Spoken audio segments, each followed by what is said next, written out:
বল্টু তোমার লজ্জা করে না? এই নিয়ে তুমি তৃতীয়বার কোর্টে এলে। স্যার আমি তো মাত্র তৃতীয়বার আসলাম, আর আপনি তো প্রতিদিনই আসেন। তুমি নিজে হাতে তোমার মা বাবাকে গুলি করে মেরে ফেলেছো, এটা স্বীকার করার পর তোমার কি কিছু বলার আছে?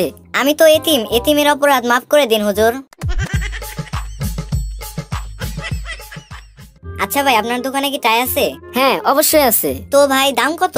মাত্র 450 টাকা। একদম বলেন ভাই, যে দাম বলছেন এ দামে তো এক জোড়া ভালো জুতা পাওয়া যায়। তা পাওয়া যায়, কিন্তু সে জুতা জোড়া কি গলায় ঝুলানোটা ঠিক হবে? আপনার লজ্জা করে না? আবার আমার দোকানে ফোন চুরি করতে এসেছেন। আমার কি দোষ? আপনি তো দরজার সামনে লিখে রাখছেন ধন্যবাদ, আবার আসবেন।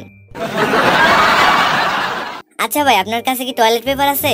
না ভাই, টয়লেট পেপার আজকেই শেষ হয়ে গেছে, এখন সিরিজ পেপার আছে, এটা দিয়ে কাজ চালিয়ে যান, কাল টয়লেট পেপার এনে দেবো। আচ্ছা ভাই, আপনার দোকানে কি সবকিছুই পাওয়া যায়? হ্যাঁ ভাই, আমার দোকানে সবকিছুই পাবেন। বিস্কিট আছে? সরি, বিস্কিট একটু আগেই শেষ হয়ে গেছে। আচ্ছা, চাল আছে? দুঃখিত ভাই, চাল এখনো পৌঁছায়নি। সাবান আছে? সাবান আজকে বিকালে আসলেই পাবেন, এখন নেই। আচ্ছা, তাহলে তালা আছে?